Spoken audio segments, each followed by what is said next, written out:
ମୁଁ ରୂପାଲି ନାୟକ ସରକାରୀ ଉପ୍ରା ପ୍ରାଥମିକ ବିଦ୍ୟାଳୟ ନରସିଂହପୁର ସପ୍ତମ ଶ୍ରେଣୀର ଛାତ୍ରୀ। ମୁଁ ଆଜି ଗୁରୁ ଦିବସ ଉପଲକ୍ଷେ ଏକ ଭାଷଣ ଦେବାକୁ ଯାଉଛି। ଗୁରୁ ବ୍ରହ୍ମା ଗୁରୁ ବିଷ୍ଣୁ ଗୁରୁଦେବ ମହେଶ୍ୱର ଗୁରୁ ସାକ୍ଷାତ ପରମ ବ୍ରହ୍ମ ତସ୍ମୈ ଶ୍ରୀ ଗୁରବେ ନମଃ। ସମ୍ମାନନୀୟ ସଭାପତି ମହୋଦୟ, ପୂଜ୍ୟ ଗୁରୁଜୀ ଗୁରୁବୃନ୍ଦ ଏବଂ ମୋର ପ୍ରତିସ୍ପର୍ଧୀ ଭାଇ ଓ ଭଉଣୀମାନେ ସମସ୍ତଙ୍କୁ ସୁପ୍ରଭାତ। ମୁଁ ରୂପାଲି ନାୟକ ସରକାରୀ ଉପ୍ରା ପ୍ରାଥମିକ ବିଦ୍ୟାଳୟ ନରସିଂହପୁର ଛାତ୍ରୀ। ଆଜିର ଆଲୋଚ୍ୟ ପ୍ରସଙ୍ଗଟି ହେଉଛି ପବିତ୍ର ଗୁରୁ ଦିବସ। ପବିତ୍ର ଗୁରୁ ଦିବସରେ ମୋତେ କିଛି କହିବାର ସୁଯୋଗ ମିଳିଥିବାରୁ ମୁଁ ନିଜକୁ ଅତ୍ୟନ୍ତ କୃତାର୍ଥ ମନେ କରୁଅଛି। ଗୁରୁ ହେଉଛନ୍ତି ବ୍ରହ୍ମା, ଆଉ ଗୁରୁ ହେଉଛନ୍ତି ବିଷ୍ଣୁ, ଆଉ ଗୁରୁ ହେଉଛନ୍ତି ମହେଶ୍ୱରଙ୍କର ସମ୍ମିଳିତ ରୂପ। ଗୁରୁକୁ ଆମେ ପ୍ରଣାମ ଜଣାଇବା। ଏଥିରୁ ଗୋଟିଏ କଥା ସ୍ପଷ୍ଟ ହେଉଛି ଯେ ପ୍ରାଚୀନ ଯୁଗରେ ଗୁରୁଙ୍କର ଅବସ୍ଥା କିପରି ଥିଲା। ଉପମନ୍ୟୁ, ଆରୁଣି ଆଉ ଏକଲବ୍ୟଙ୍କ କଥା ମଧ୍ୟ ଆମେ ମନେ ପକାଇ ପାରିବା। ଉପମନ୍ୟୁ କିପରି ଗୁରୁଙ୍କ ଠାରୁ ଶିକ୍ଷା ଲାଭ କରିବାକୁ ଯାଇ ତାଙ୍କର ଗୁରୁଙ୍କର ଶିକ୍ଷା ଲାଭକୁ ଅତିକ୍ରମ କରି ସେ କିପରି ତାଙ୍କର ଆଖିକୁ ବଳିଦାନ ଦେଇଥିଲେ।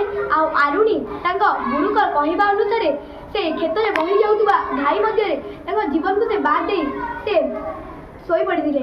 ଆଉ ଏକଲବ୍ୟ ତାଙ୍କର ଗୁରୁଙ୍କୁ ଦକ୍ଷିଣା ଦେବା ପାଇଁ ସେ କିପରି ତାଙ୍କର ଜ୍ୟେଷ୍ଠ ଆଙ୍ଗୁଳି କାଟି ଦେଇଥିଲେ। କିନ୍ତୁ ଆମେମାନେ ଏବେ ଜ୍ୟେଷ୍ଠ ଆଙ୍ଗୁଳି ଗୁରୁଙ୍କର କାଟି ନେଉଛନ୍ତି।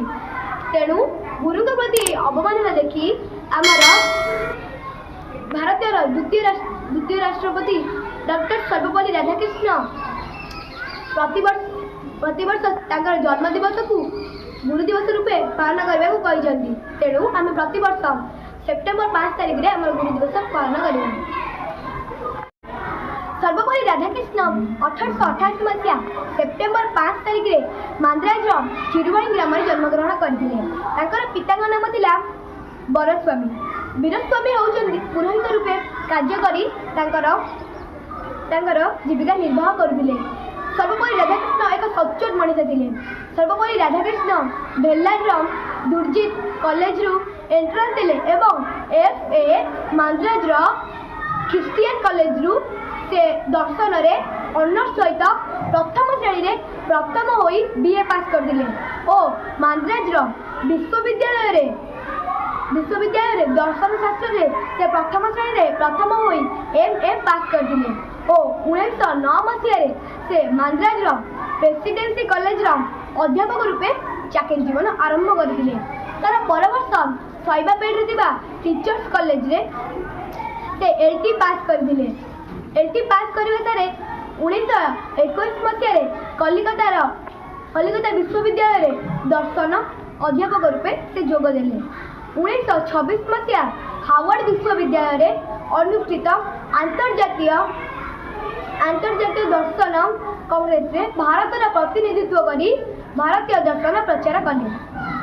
1949 ମସିହାରେ ଭାରତର ପ୍ରଥମ ପ୍ରଧାନମନ୍ତ୍ରୀ ଜବାହରଲାଲ ନେହେରୁଙ୍କ ଅନୁରୋଧ କ୍ରମେ ସେ ରୁଷିଆର ରାଷ୍ଟ୍ରଦୂତ ଭାବରେ ନିଯୁକ୍ତି ହେଲେ ଏବଂ ଅକ୍ସଫୋର୍ଡରେ ସେ ଯେଉଁ ଏଣ୍ଟ୍ରାନ୍ସ ଦେଇଥିଲେ ସେ ସେଥିରେ ଦର୍ଶନ ଅଧ୍ୟାପକ ରୂପେ କାର୍ଯ୍ୟ କରିବାର ସୌଭାଗ୍ୟ ଲାଭ ପାଇଲେ।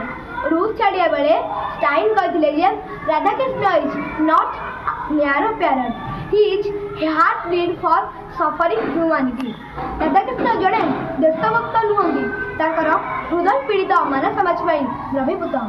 1962 ମସିହା ମେ 12 ତାରିଖରେ ଭାରତର ଦ୍ୱିତୀୟ ରାଷ୍ଟ୍ରପତି ଭାବରେ କର୍ମଯୋଗା ରାଜେନ୍ଦ୍ର ପ୍ରସାଦଙ୍କ ଉତ୍ତରାଧିକାରୀ ରୂପେ ଜ୍ଞାନଯୋଗୀ ରାଧାକୃଷ୍ଣ ଯୋଗ ଦେଲେ। 1963 ମସିହାରେ ଇଂଲଣ୍ଡର ସର୍ବୋଚ୍ଚ ଉପାଧି ଅର୍ଡର ଅଫ୍ ମେରିଟରେ ସେ ଭୂଷିତ ହେଲେ।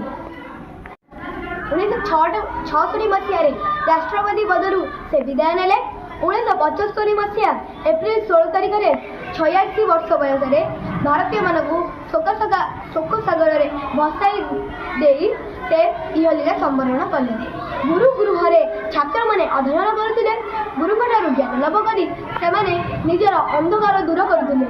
ଗୁରୁର ସଂଜ୍ଞା ନିରୂପଣ କରିବାକୁ ଯାଇ ଯଥାର୍ଥରେ କୁହାଯାଇଛି ଯେ ରୁଳା ରୁନ୍ଧ ଧରାର ସ୍ୟୁ ରୁକାର ସ୍ତନବର୍ତ୍ତକଃ ଅନ୍ଧକାର ନିବୃତ୍ୟତୁ ଗୁରୁରିତ୍ୟରେ ଧ୍ୟତେ। ଗୁର ଅର୍ଥ ଅନ୍ଧକାର, ରୁର ଅର୍ଥ ଅଜ୍ଞାନ।